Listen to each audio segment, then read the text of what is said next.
a really, really special one. I'm excited. I hope you're excited. I got two bros with me. I got Will from Old Granddad and Mark from All Time High. Say hello, everyone. Whoa, yeah. How are you guys? Because the devil is rock and roll. Yeah.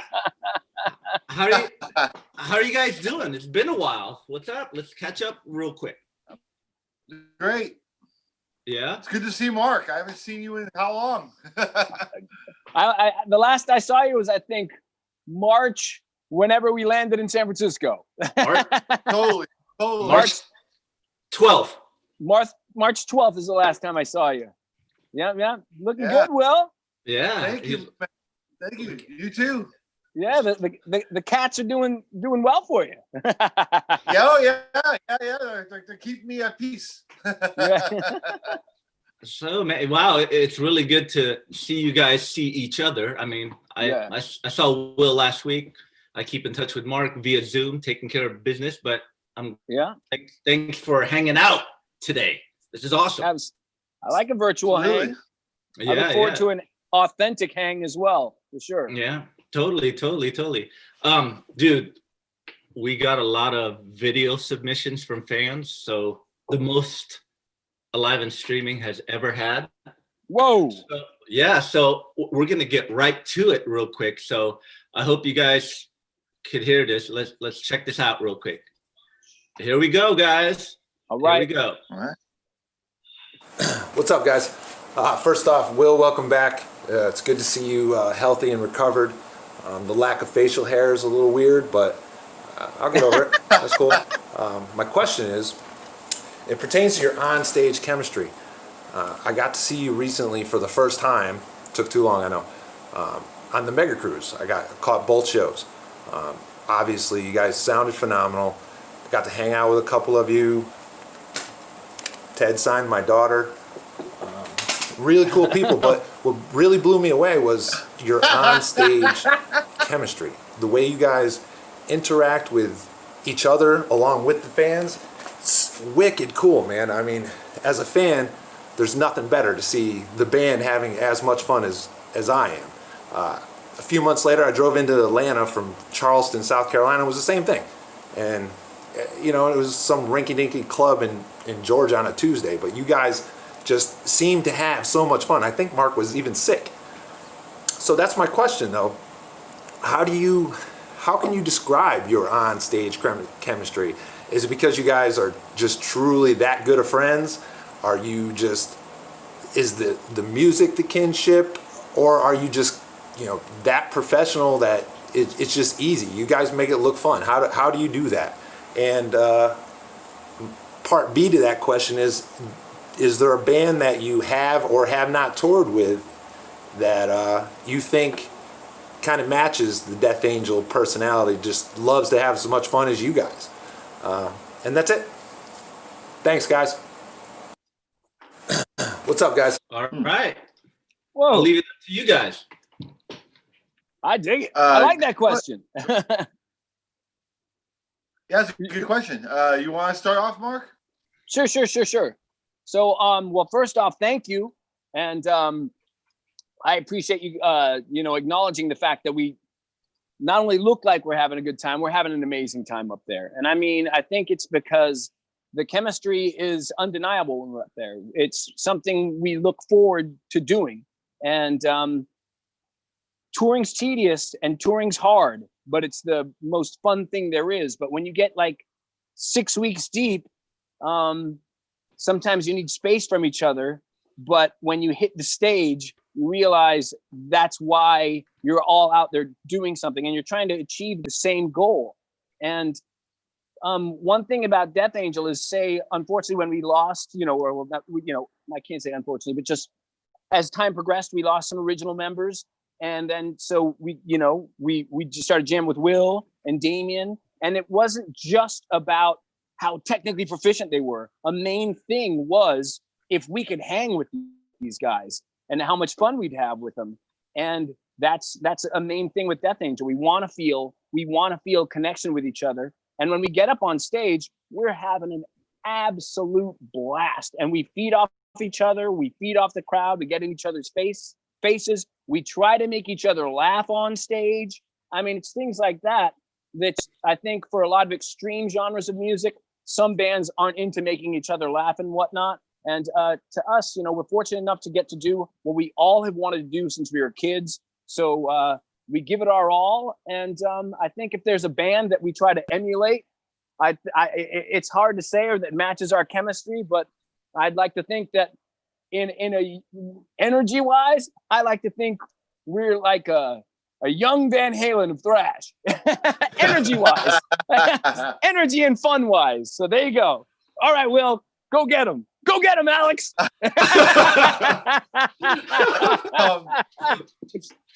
I like Mark said, like touring can get tedious, and especially deep in the tour, you start getting bored a little bit, or you're just around the same people every day. So if you're not having fun on stage, there's a serious problem. So that's why we have so much fun on stage, because you're looking forward to that moment. The day can get long, and it's the same situation day in, day out.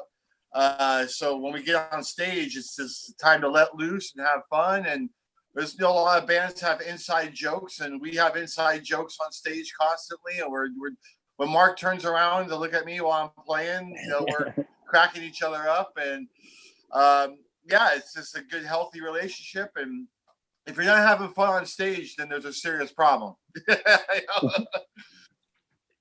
Yeah, man. I agree with both of you.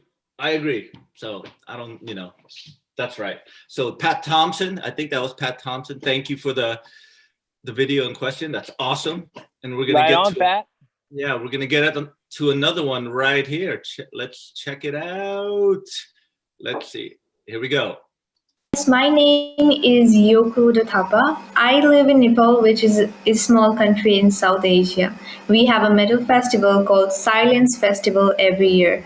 This is an international event, so not only Nepali bands, but many foreign metal bands come and play.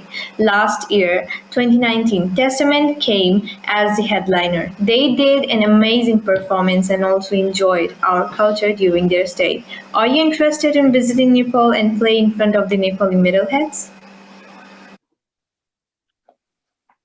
Wow. I am, yeah. I mean, I think we're interested in playing any new region, that we haven't played before, and any place that will have us, and any place that appreciates metal. I think we're all excited to play there. Yeah, absolutely. Sure. Absolutely. And the main thing is, we're always excited about playing new areas, new countries, new cities. But I can definitely say Nepal would be phenomenal. I mean, there's, I've been intrigued by Nepal for many years. And I remember when Testament was going over to do that festival, I was very intrigued about it. I remember talking to a few of the guys after too, because it's not necessarily off the top of your head. It's something you would, I guess, associate with metal. And the fact that they have this festival, the Silence Festival, I think it's cool because it shows that, this genre of music is relevant everywhere. And I think Death Angel would be absolutely thrilled to play Nepal.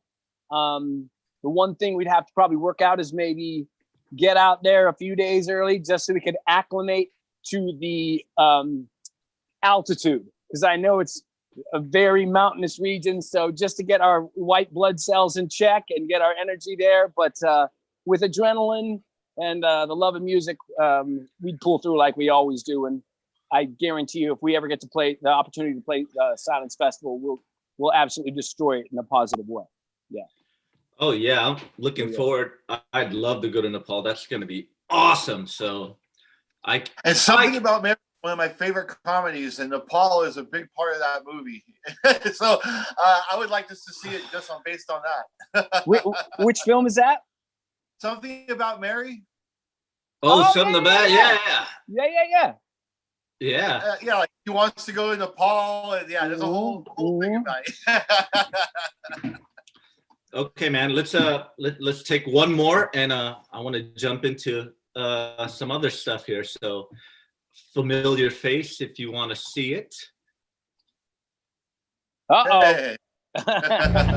Hello from Fairfax. Thanks, Ted, for doing these things. They're keeping me from going crazy, sort of.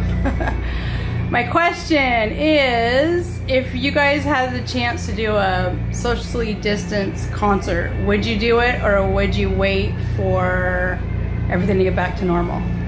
Bye. Could be a long wait.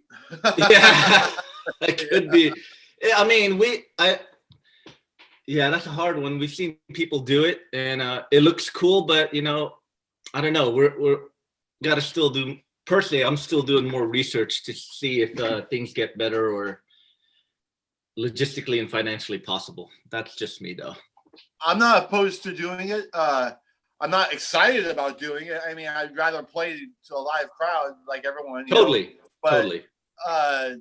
Yeah, if the opportunity arose, I'd be into it. Sure. I love playing music and jamming with the guys. So, and I don't know if you mean, and first off, hi, Crystal. But I don't know if you mean by socially distanced concert meaning an internet concert, which I'm not opposed to. But if you mean like an indoor venue that has people seated far apart and whatnot. So that would be interesting. The thing that makes, you got to look at logistically. Of course, we'd love to play it. It'd be odd because we're also so used to the energy of having a pit up front, and we feed off that energy and people like that. But of course, music's obviously the core, and the energy is, and we get off on people feeding, feeling our energy, and again our passion for playing with each other. But it's just, I don't know. You got to figure out how it works logistically, financially, because you're selling a lot less tickets, and I'm not saying it's about the money, but we do need to survive. But it's also just the fact that this COVID thing is still so relatively young, and people don't know how it's spreading in indoor facilities and whatnot. And I think it's such a gray area until there's a vaccine and whatnot. But playing music, are we opposed to that? Absolutely not. Anytime, anywhere, if the situation works out, we'll do it. But it's just, we're so young in this whole experience. And everyone, from scientists to musicians to politicians and fans. And also, how is Mark going to catch women's underwear if we do a virtual concert?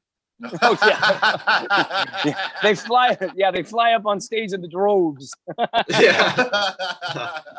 All right, man. We'll get to more questions in a little bit. This episode, I'm focusing on Lost, and this week I've been listening to that song quite a bit, and it's one of my favorite Death Angel songs ever. I just want to get you guys' opinion on it, and what do you think?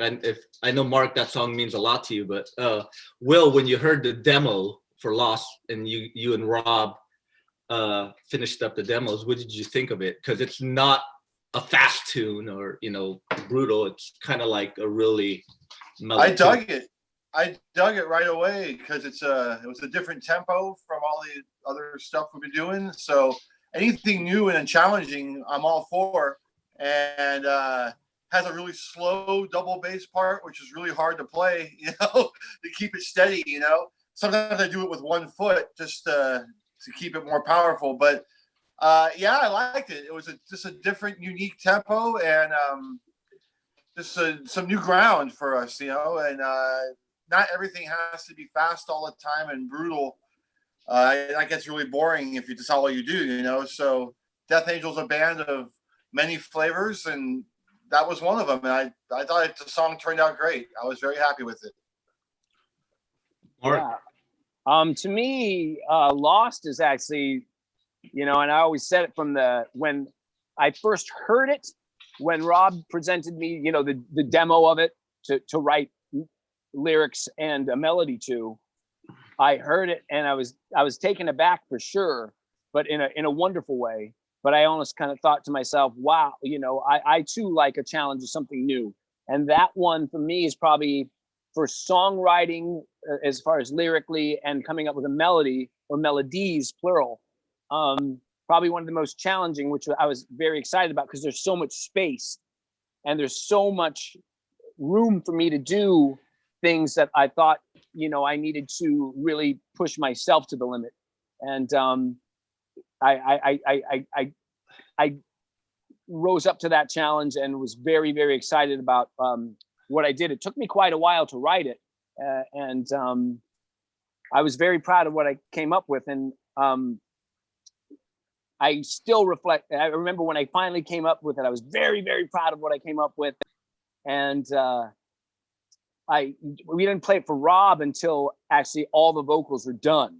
So I was I was at Audio Hammer Studio with Jason Sukoff, and it's probably of all the 4 records we've done with them, that's probably the mellowest song, I guess, bar Volcanic. And for sure. Yeah, and so when I started singing it, and Jason's, a very funny guy. He's he's an incredible engineer, producer, but he's also, he's known for extreme music, and he's brought out an extreme side of us. So when I came with this song, I came up with a lot of melody, and a lot of times when I do something a little too melodic with Jason, he'll make fun of it, and we'll both start making fun of it, because we're a thrash metal band. We poke fun at it. And I was kind of nervous presenting it because, you're like, oh God, or that's cheesy or something. And when we recorded a verse, pre-chorus, chorus before we got to the second verse and whatnot. And we did that. And when we put it all together, it was kind of one of the first times I saw Jason, he was actually very, very serious about it. And he was just kind of smiling. And then he played it, and he called the assistant engineer and Ron, who works there as well. And he called Ron in to listen to it. And he didn't say anything. He said, hey, Ron, listen to this, and it wasn't just like this usual joking manner and energy we have in the control room when we're listening back or doing vocals. And he played it for Ron, and I could see Jason just smiling. And I was like, it was something neat, it affected me. So I could see it affected Jason and Ron the same way it affected me as the person who created it, because I was very proud of it. And then we finished, and Ron was like, wow. And I was really, I get chills talking about it because I was really proud of it. And then we did the second verse and pre-chorus and chorus and whatnot. And then we played it for Rob. And I remember Rob got, in between the speakers on the console and just listened to the whole thing. And then after, I remember he just turned around and he looked at me, and excuse my language, but he just went, fuck yeah, man. And he just got up and he gave me this hug, and I think because it was, he was proud of me too, because he knew that it would bring something out of me, and he knew that song would be a challenge for me. And I more than rose to the occasion. And the song is, from that point on, even after we finished recording the record, I always refer to that song as my baby. And I will always refer to Lost as one of my favorite Death Angel songs, and one of my favorite songs I've ever been fortunate enough to get to be a co-writer to, because it's very dear to me. It's very personal to me. And I think Death Angel that song helped win us a whole new fan base. And it also made people respect us more as songwriters. And it definitely made a lot of people who kind of were on the fence about my vocals kind of jump over to the side and go, wow, that guy's been working hard, or that guy can sing. So that's my baby. I'm proud of the song. Sorry for the long-windedness, but I love Lost. I love that. Yeah, that's it. Yeah, it's one of my favorites. I was listening to it. And just to piggyback, I was in the control room with Rob. Oh, and that was a great moment. Fantastic moment. I cheered that time too. So it was cool. Yeah. But we have the Cracker Brothers version of Lost. Have you guys heard it? I have, yeah. Oh, what do you think of it? I think it's awesome. I love the fact that they covered it, and I love the fact that they gave it their own style, completely different style. And I'm a fan of cover tunes, and the fact that they chose to cover this song, I think shows that our music transcends the genre of thrash metal, because it's not, Cracker Brothers aren't a thrash band by any means, and this song affected them enough that they wanted to cover it. So that alone, I think, speaks volumes. Well, I played it for you. What'd you think? Yeah, I dig it. I like Mark said, I like it because it's a totally different style, and I also like it because I like the fact they chose that song because it's not that old of a song. It's only like 5 years old or whatever. And there's no rule, like it's kind of like an unwritten law. Like when you do a cover tune, it has to be a song from the 70s or the 60s or something ancient. But like back in the day, artists used to cover each other with songs that were only like 6 months old sometimes. So Yeah. I there should be no laws again about what song you can do and how old it is. So I think it's cool they did a newer Death Angel song, and it's totally different and unique. I like it. I totally dug it too. It was like totally like left field. And before these guys come into our conversation, all you fans out there who haven't heard it, we're gonna play their version for you. And after this version, they're gonna join us and we're gonna discuss Lost. So here we go. Their version of Lost.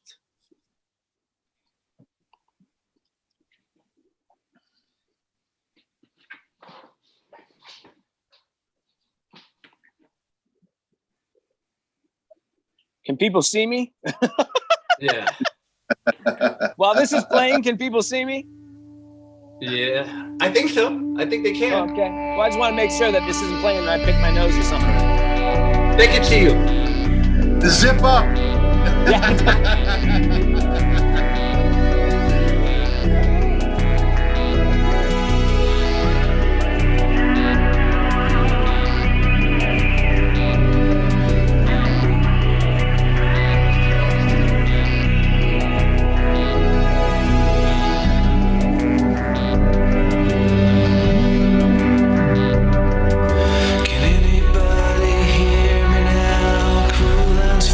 Sun, please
Ladies and gentlemen, Eric and Scott from the Cracker Brothers joining us right now. Gentlemen. Are you guys on mute? Hey! Scott, I think you're on mute. There you go. Good afternoon, everybody. How are you? Things are great. How are you all doing? Good. Good. It's nice to see you all. All right. Wow, you guys did a great cover of Lost, man. Thank you very much. I mean, I think it's, we started with pretty good material to inspire us, but this is no room for false modesty. I do think it kind of kicks ass a little bit. I'm not going to lie to you. So before we get into your cover of Lost, you guys are fairly new to Death Angel. I mean, in just recent years, right? So how did you? Very much so. I mean, how did you get into it? I grew up with a lot of Pink Floyd, Beatles, and Who. I think Scott was in the same ballpark. I mean, that kind of stuff. And then I was doing marketing over at Tascam for a few years. I was introduced to Ted through the folks at one of the magazines. And they said, send a little care package over. And it was just when Evil Divide was coming out. So we started doing some work. We worked with I met the rest of the band. We started doing some work advertising Evil Divide with our turntables, started a nice business relationship. And then as I was driving back and forth to LA, like 3-4 times a month, I kept putting Evil Divide on the CD player. And I called Scott, I'm like, dude, trust me, you got to hear this stuff. Because, was always aware. I mean, back when we were playing clubs in the 90s, we were all playing the same clubs as you guys when you first started out. Our band kind of splintered and fell apart. So we, very much aware of the band, but started to really, really dive in and listen. And I think for me, the hook was really Lost. Because while I heard some stuff where the drumming is phenomenal, guitar playing is great, this, all the songwriting is there, Lost was the one for me where I'd stop at Button Willow to gas up and I'd be humming the melody. That was the one that grabbed me because it was the most accessible from where I came from. And then we started to listen more, and then of course went to a show and realized, holy shit, this is a whole different kind of thing. I mean, I was really kind of just amazed by the crowds, the culture. Got to meet a few more of the folks in the band, did some work, and was just always really impressed by the work that goes into it, how tight things are, and how musical it was. Yeah, I was blown away at the Christmas show. I had not been to a metal concert like ever. But Eric and I have been playing in bands forever, right? And we know the crowds that we attract. The crowds you attract, very different and amazing. I've never felt energy like that in a room ever. Like, it was amazing. Thank you. Thank you. I know the fans are going to mock us for getting kind of late to the game. They're like, who are these idiots that come in at the 11th hour? Now they're on the show talking to the guy. Hey, look, I'm going to apologize. I'm not going to apologize. These are nice people. The music spoke to us. We decided to have some fun. So I can tell you, it's just been great. And what a hell of a tune to work on. Yeah. Oh, thank you.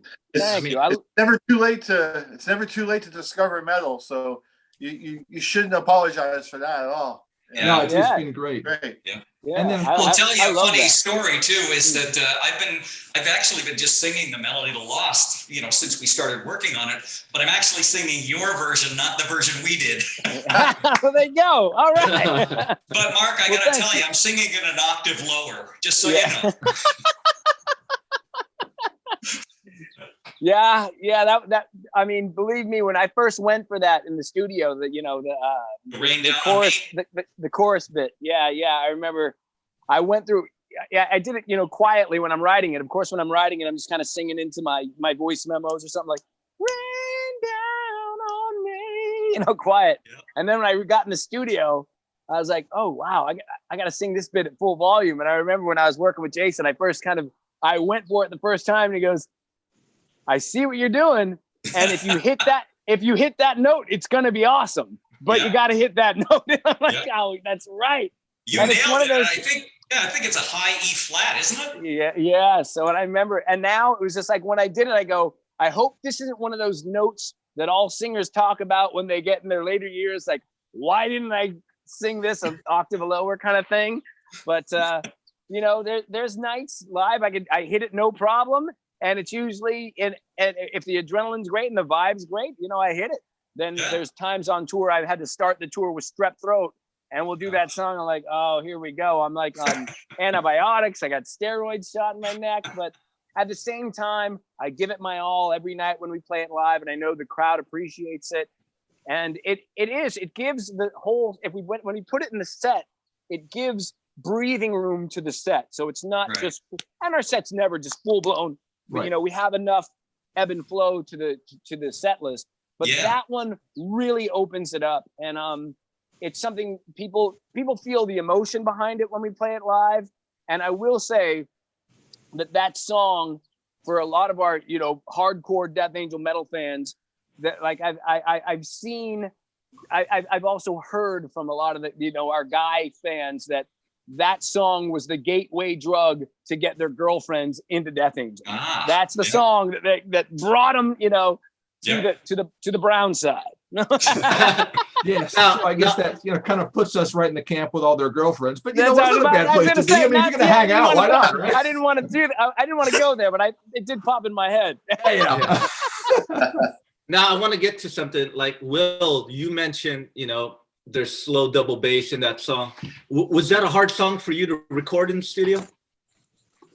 Yeah, I remember when I first started tracking, Jason was like, "You're not doing that beat with both feet, are you?" And I was like, "Yeah." I mean, like, he's like, "Would it be a lot easier if you just did it with one foot and just went da da da da da da da da da da da?" I said, "Well, I didn't practice it that way. So unless you have a couple of days for me to work that out, I'm gonna go da da da da da da da da da." But Jason, you know, he was right. It is easier to do it with one foot. And now when we play it live, usually I'm doing it with one foot just to keep it. It's just more steady, you know. Yeah. But I had a lot of fun with that song, tracking it. There's a lot of drum fills, which you wouldn't think there'd be a lot of drum fills in a song that slow and mellow. But yeah, I try to make it as creative as possible, and I have a lot of fun with that song. A lot of China stuff, and it's really, really cool to track. Yeah. Yeah, there's a lot of cool drum fills on that song. Question for you guys is how long did you work on the loops and whatnot to come, you know, to, I mean, that's something that blew me away when I heard it. I was just like, wow, it's, you know, because I know loops got to be created from nothing as well. You know, once where there was nothing, all of a sudden there's something. And Eric did most of that, and he did it actually on his analog rig. Eric, I don't know if you want to show everybody your rig. But, a lot of those, there aren't loops. So it's a lot of, I mean, the drums, I mean, speaking of the drums, what I love about your version of that tune is it's constantly running at 2 tempos. I mean, there's a but then there's a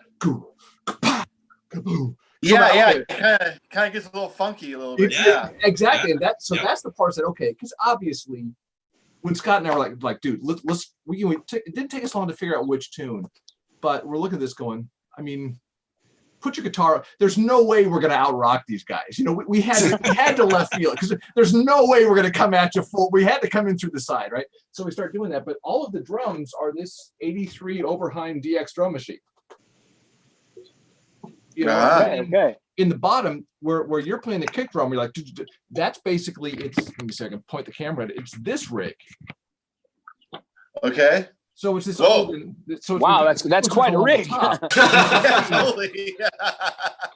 So I mean, this is you know, basically you know, it's the old ELP kind of rig, but there's parts where, you know, the tonal center of this is and now I look like I've been drinking all day long. Let's see if I can get that going. Okay, here we go. Yeah. There we go. Since the tonal center for us, we didn't drop tune it, so tonal center was kind of B. Along the bottom, there is a B drone the whole time where it's just the sequencer clocked to the tempo, just changing the filter, you know, like the old 905 off Who Are You, or, you know, it's like Booden Dooden. I love that song. Exactly. So that's kind of going through. So what things that sound like loops are just these kind of ongoing things. And then on Scott's rig, we created a patch where he can play his guitar through the synthesizer and all the filters. So there's things that sound like whales screaming and stuff. That's all guitar. Yeah. That's awesome. Yeah, it's through this version of what Eric's got. So, a lot of it wasn't like going into, getting the Fruity Loop stuff and all that and kind of doing it. It really was kind of played all the way through. And then the fun part was saying, okay, let's take this part out here. Let's bring this part up here. Let's add a little bit of guitar. There's an arpeggio with a TED 600 on the second verse. Then there's some skank guitar. So it was a lot of fun just to play with the colors on it, because the tune itself, we'll talk about the tune a lot, but our feeling was, let's deconstruct it to what the song is and then decorate it differently, because there's no way that we're going to outriff you. I mean, there was no reason just to give a play along. And there are beautiful drum hits, or these great guitar turnarounds. They're great on your out. We didn't want to just do it again. We didn't want to just do a karaoke version of your track. We wanted to bring something else to it. Yeah, and we were touring. Oh, sorry. Go ahead, Will. So when you guys started out tracking this song, like, there's no other versions that are a little more rocking or a little more upbeat? Like, you started off with a somber approach, like how it turned out? Actually, one of the things we were doing was we were trying to figure out, how did we want to cover this, right? In what style did we want to cover it? Because like Eric says, we're not going to out-rock you guys ever, right? So we went a different direction, and we were looking at a couple of different things. I was thinking of doing maybe a Cars type version, right? Like Just What I Needed, that kind of vibe to it. Yeah. And then Eric suggested we maybe do more of a Pink Floyd-y version, and I love Dave Gilmour. And in fact, I think I have to send him a $5 check for the solo I did, because I stole every riff that he does, right? And so we went down that path, and it just grew and grew and grew, and became this great thing. We started with a version that was like,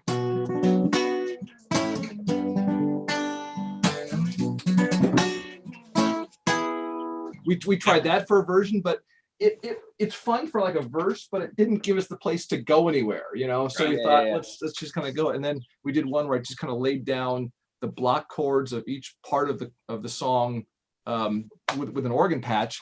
And then we said, okay, so let's do a verse. And they're like, okay, we need one bar. So there's things we add, like obviously there's places where we added a bar to breathe for a second to move into the next section. So we kind of played with it, but tried a lot of different takes on it. That turned out great. Turned out great. I mean, every now and then I'm on YouTube, and I fall into the rabbit hole of, sometimes I go, does anybody ever cover Death Angel? I see a few, guitar playthroughs, drum playthroughs, and I don't really see anyone do covers. I've seen a couple, but nothing like what you guys did. You know why, though? Because nobody else can play it.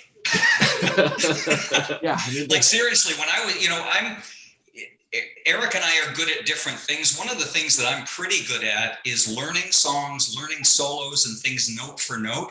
And I'll tell you, I had a hell of a time with this song. There's so many different passing chords underneath. I couldn't even figure out half the time whether you were playing a major chord or a minor chord, because it sounds like you were playing both at the same time sometimes. I don't know how you constructed it, but it was very difficult to try and learn exactly what you were doing. And so we punted and then did what we did. Awesome. I mean, I don't know how to play it. Yeah. But I will the next time we plan to play it. But exactly. It's just great, because it's a great song. Go ahead, Eric. And I remember the first time I heard it, I'll never forget. I remember hearing the Train Me Then Blame Me chorus, and then I remember hearing the Rain Down on Me. And even though I know that they're different beds that they're over, it struck me how similar they were. And immediately I went back to I've Got a Feeling off Let It Be. And I went, I can't believe he's not doing these two things on top of each other. Yeah. So that's really where we started. We said, okay, this song has to end with both of those parts happening on top of each other.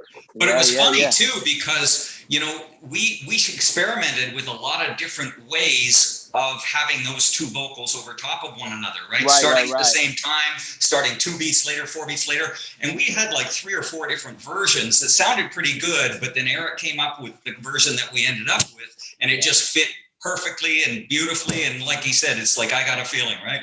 Awesome. I love that song. God, I've Got a Feeling. What a great song. Yeah. And they make it sound so easy. Right. So the Beatles make everything sound easy, and then you get into the intricacies, and then you realize, cool. Yeah. No, it's just fantastic. Except Ringo. I don't know. I mean, I'll tip my hat every time I hear Ticket to Ride. So, somebody to think of that is pretty epic. Yeah.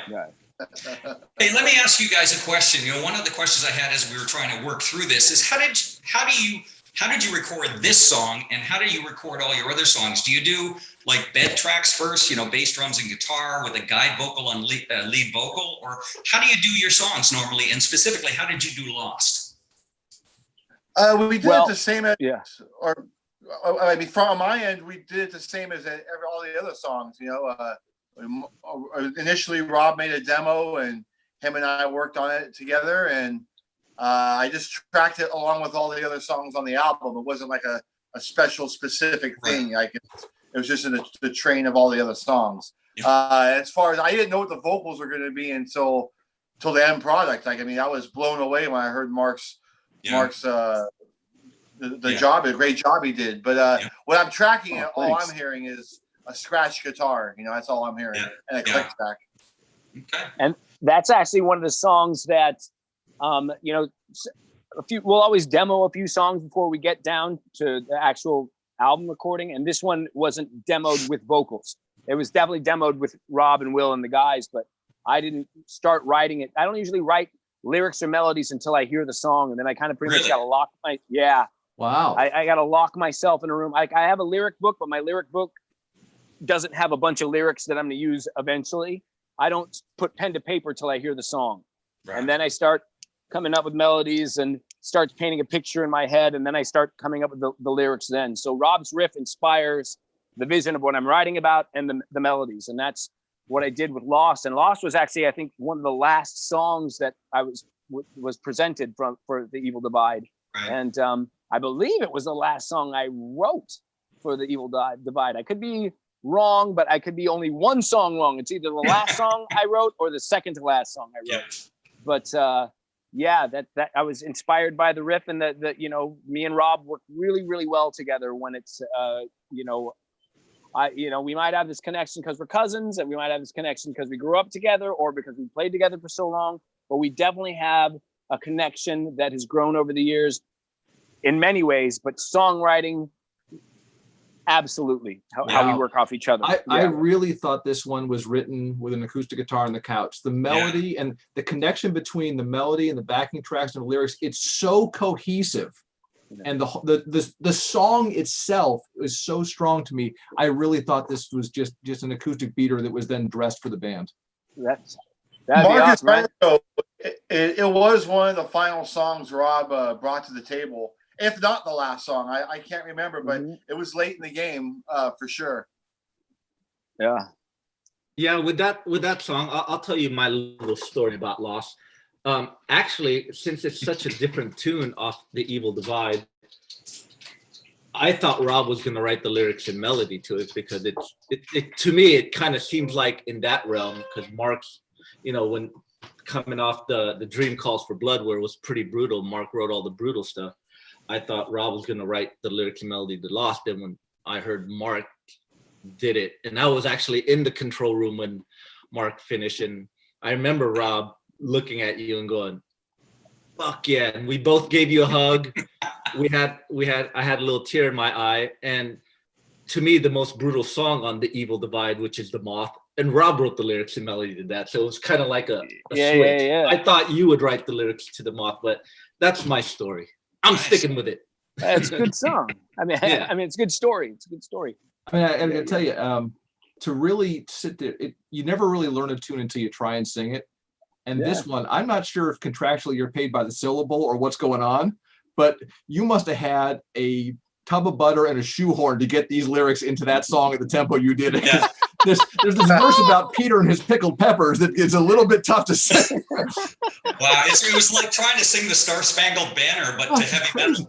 Just crazy. But it's interesting because with all the best songs, I don't know what you're talking about. I don't know what this is. But when I started to get this song, and I kept sending different versions of the opening verses that I sing the beginning of the song, and then Scott does the Rain Down on Me and takes it out. Yeah. I was trying to figure out what it was, and it was all over the map. And Scott says, I think I see where you're going, but I can hear you hitting notes, but it's not doing anything. And all of a sudden, what started to speak to me is this it got to the point where it seemed like, okay, this is somebody who's like me in their very, very, very late 30s, right? Somebody who's kind of been through it. Okay, you know, you got the mortgage, you got the corporate jobs, you're doing this kind of stuff, and it just felt like, okay, so you follow all the rules, you did all the stuff, and now let's just say I'm not a fan of what's going on politically in the world, but it just seems like, what? So now I can't cash the check? You know, this whole song was about the frustration of like, I did what you told me to do, and now the whole thing fell down. Once I made that connection, it was the easiest song in the world to sing. Yeah, there you go. It's good. Yeah. But at some point, we'll go ahead and get a bottle of wine, because I want to find out who broke you when you wrote this song. I want to find out. Show me on the puppet where he touched you, man. I got to find out what happened. I always try to keep my lyrics somewhat ambiguous so the listener could, you know, attach their emotional damage to it. Yeah. Emotional damage. Yeah. But hey, guys. I was going to specifically ask you about that because, you know, a lot of songs are like wordplay and imagery, right? You're trying to create an image for the listener, and some are stories. What's this one? This one's definitely, I would say this one is a collection of short stories. Okay. Yeah. Yeah.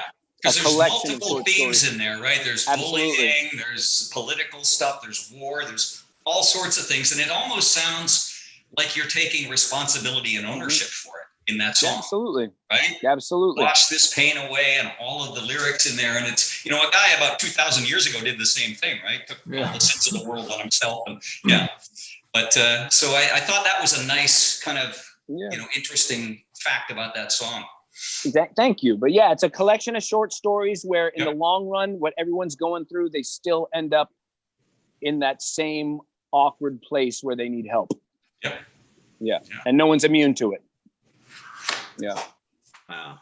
Guys, let's get into I'm going to pull up this video question real quick. Oh. And let's do this. This one's from a pack member, Scott Dockendorf. Check this out. You ready? Hey guys, what's happening? First, Cracker Brothers, great job on the song. It was awesome to hear your version, and looking forward to watching the video and learning more about how that came to be. Ted, thank you so much for putting these together. We absolutely love, us fanatics, absolutely love these videos or these meetings on Saturdays, and I think we'll watch every single one that you put together. So this is great. Thank you. Mark, I was curious about what non-music job you held, whether it was when you were growing up or lived in New York. But was curious which one you really enjoyed. And then Will, first, man, I think I speak for everybody. It is awesome to see you back and healthy and recovering, etc. So wanted to also mention I am a fanatic and an aspiring metal drummer. And so I'm working to improve my speed and accuracy with double bass pedals. So I wanted to ask you just if you had any recommendations, practice tips, etc., on how to build those chops. Would appreciate it. Hopefully I can post some videos and me playing to your song sometime. Anyways, thanks guys. Have a great Saturday, and I look forward to seeing you on the road. Wow. Who wants to take this one first, me or Will? You go ahead, Mark. All right. Hey, Scott Dockendorf. Thank you, by the way, for all the kind words. And what job have I had since I was outside of music? Well, I can start. My first job was at Wiener Schnitzel. I worked at Wiener Schnitzel for about 4 months. And then from then, I can kind of go down the list because I haven't had all that many because I stick with jobs when I have them, except for Wiener Schnitzel. Then I worked at a place called Natural Selection in Sun Valley Mall in Pleasant Hill, Concord area.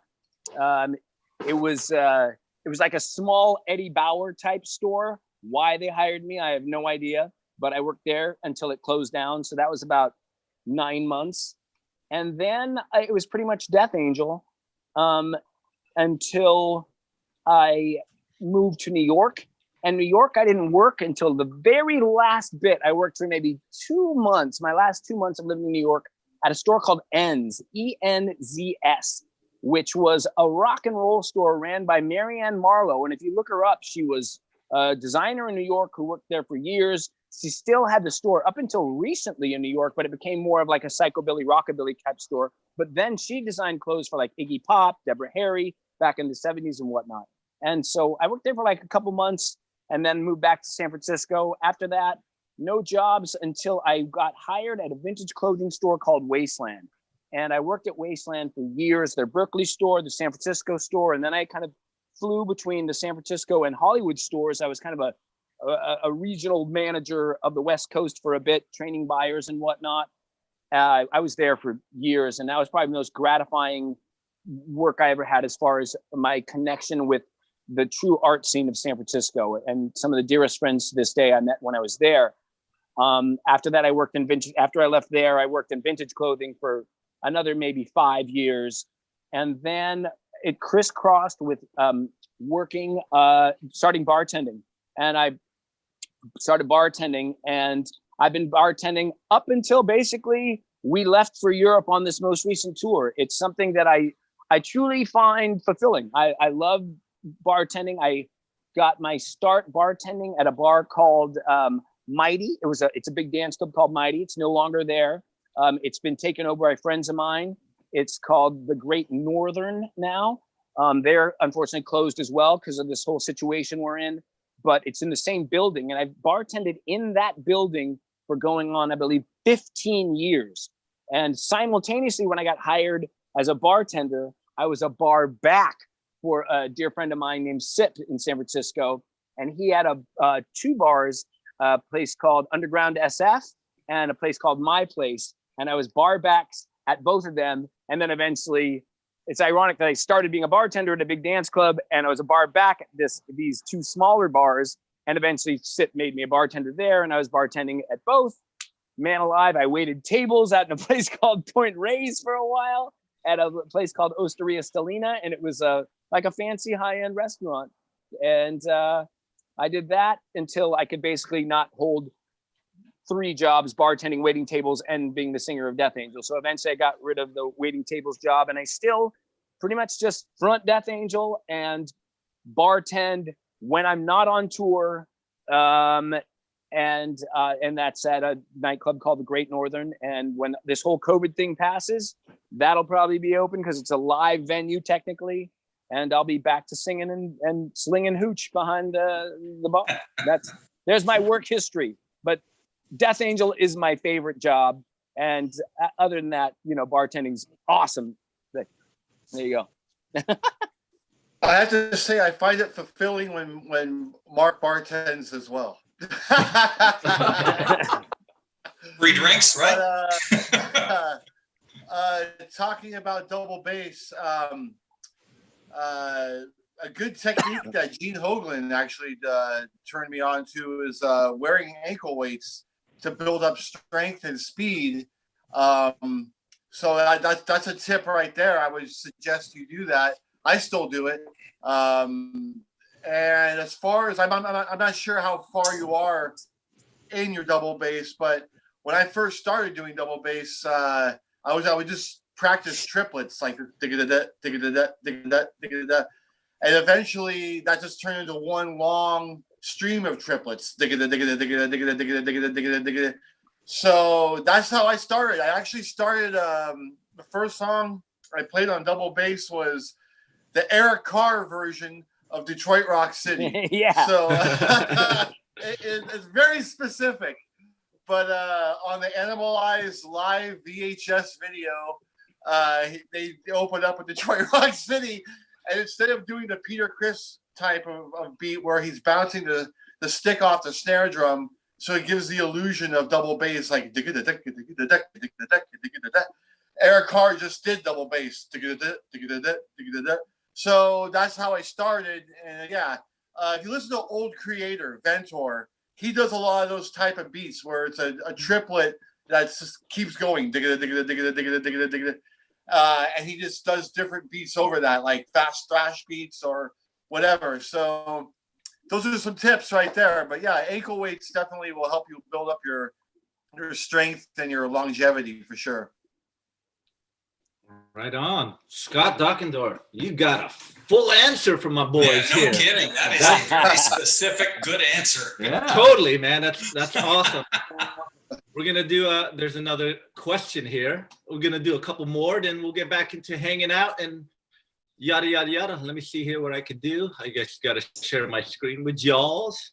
And here we go. Who is this dude? Hi, guys. This is RT chiming in from Allen, Oklahoma.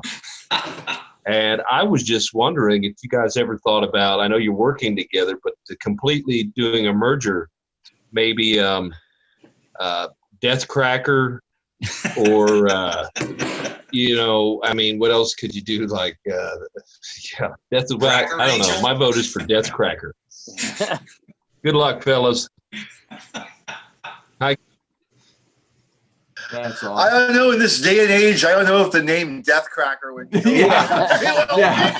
Totally. Yeah, Mike maybe Cracker Angel. I don't know. Exactly. I don't know. Yeah. But hey, who knows? Just who knows what the future hey, you know, this is the first time we're all talking, so you know, this is still very young. We don't want to discuss our futures just yet. Yeah. Right. Yeah. No, our inevitable future. No. Yeah, it's not even the first date. We just said hello to each other right now. No, this is great. It's just so nice to talk tunes Music to musicians. I mean, you never get to just sit and just shoot the breeze with musicians about what we do. Yeah, that's awesome. Hey, I'm gonna get to another one right here. Unless you're a singer. If you're a singer, sometimes talking to musicians gets really boring. No, I'm with Mark. I hate talking gear. Hey, what are you trying to say? I'm a guy that can geek out on gear, but these guys know that, and they don't want to be involved in that. So we'll just leave it at that. But no, hey, I think both your guys' analog gear looks insane. That's amazing. It does. And the ELP reference, awesome. There you go. Tell you what, we travel again. You come back out to California. You come on over sometime. We'll play. Yeah. Gentlemen, here's another question. Here we go. Hey guys, Chad from Houston. If you could go back in time and give yourself one piece of advice, what would it be? And do you think that your younger selves would follow that advice? It would have to be that you should collaborate with Cracker Brothers earlier in your career than later. That's what I think. Come on. That's a good question, man. That is a good question. Wow. I would have to say that just like don't let the party take over the music, like like the after party and everything like that.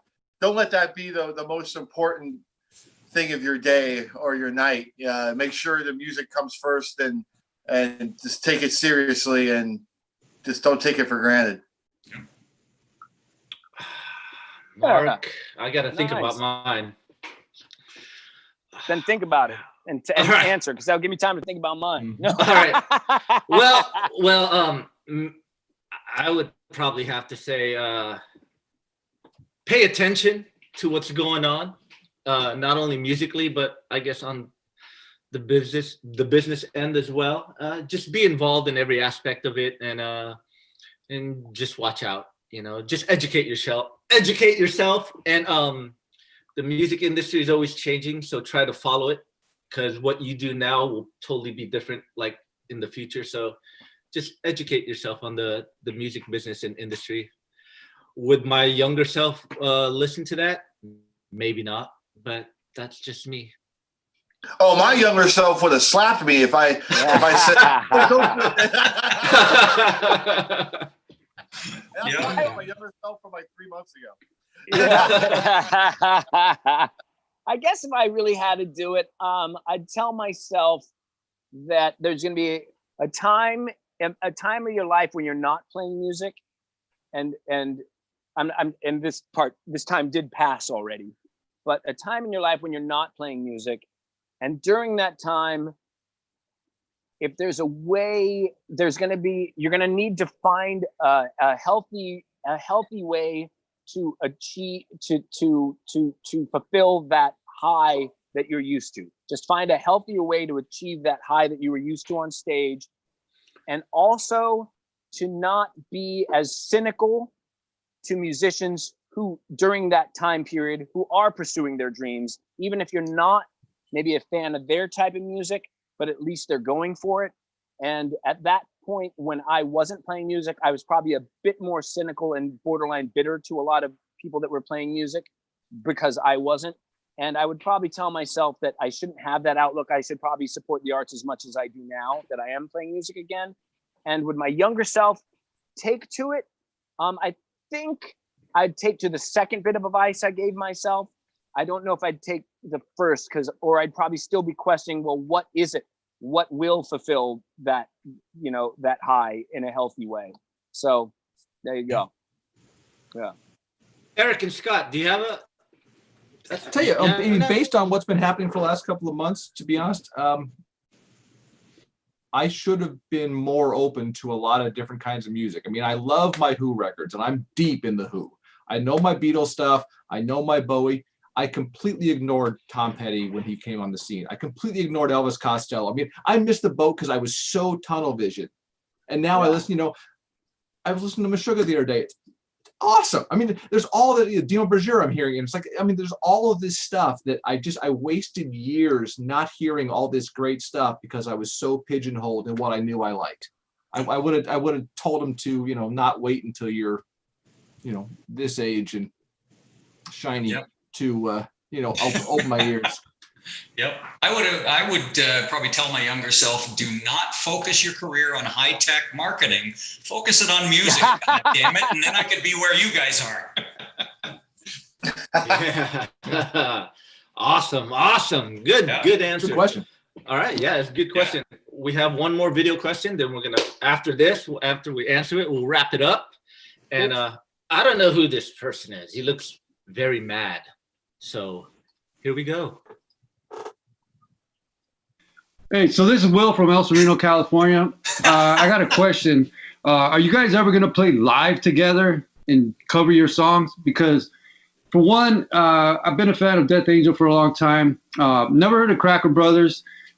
Based on their video, they look like a couple of old guys who, really never made it in the electronica scene. And now they're reaching out to the death metal crowd. Yeah, that's all I got, man. Whoa! He pretty much hit that on the head, didn't he? Yeah, no shit. Hey, Will, it's good to see you again. Can I call you Dick? Oh, man. Well, close to home. Yeah. Hey, on the other hand, I'm still riding on the high of you saying late 30s. Exactly. No, very late. Very, very late. But late 30s. Oh, Christ, I got hemorrhoids in their late 30s. There you go. Yeah. That's fantastic. Wait. Too much. This is just before we wrap this up and close it out. This just came into my head. The Who has been mentioned on this stream quite a bit, so I'm going to ask you guys, what's your favorite Who record? Oh, Quadrophenia, with no doubt in my mind ever at all. For me, it's mine Tommy. Is actually, which one? Go ahead. It's Tommy, hands down. Yeah. Mine is Who Are You? Good record. Live at Leeds is a close second for me. Oh, Live at Leeds is awesome. Yeah. That's not fair, though. I mean, Live at Leeds, of course, is the best one, but not counting live albums. Yeah. I mean, of course, Live at Leeds wins. Yeah. Live. I'd say Live at Leeds, and oh man, yeah. But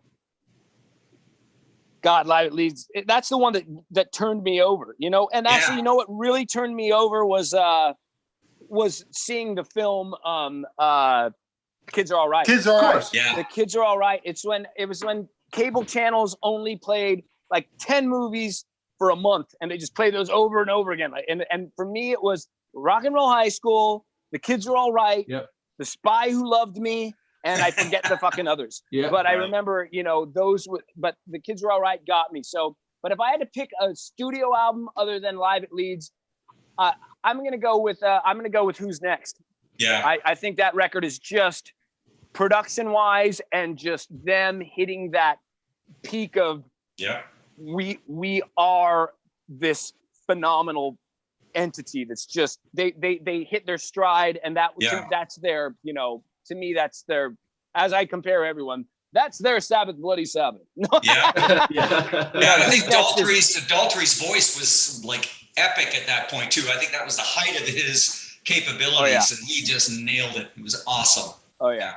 I remember on one U.S. tour, someone had the movie The Kids Are All Right on their zip drive, and we ended up all getting together in the front of the bus and watching it one night on a drive, and it was so inspirational, and it was it's a great tour movie to watch. If you're in the middle of a tour, and you put that movie on, you're like, yeah, we're doing this. This is exactly how we're living, you know. So it was a very good moment of camaraderie watching that movie all together, and like the very next show, Rob was going like this on stage. The best part is the blood, you know. They're doing a quick one, and the stage is moving around, and Townsend has to use his nose to push the microphone back onto the stand. Brilliant. Hey Eric, do you have this Who bootleg Stampede? Yes, it's from the night. Yeah, it's from the night those people got killed. Yeah, very controversial live album. Yes, wow. I do have that. That's a hell of an album. Yeah, man. Yeah, do you remember the TV show WKRP in Cincinnati? Oh yeah, of course. I know Mark does, definitely. Lonnie Anderson. Do you remember the Who episode? No. There was a Who episode where they were promoting that concert where the people got trampled on. I forgot about that one.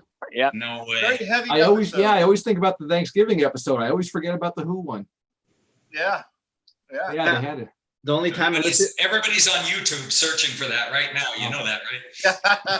I mean, I don't own any Who stuff, but when I hear it on the road, because Will and Mark play it all the time, and from what I hear, man, it's great, man. It's Ted, you should listen to Live at Leeds. That's their. That's a very kind of raw. That's their metal album. Yeah, yeah, it's an amazing album.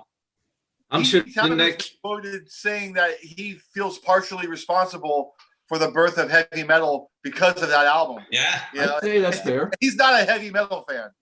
No. Yeah. All right, we're close to wrapping this up here.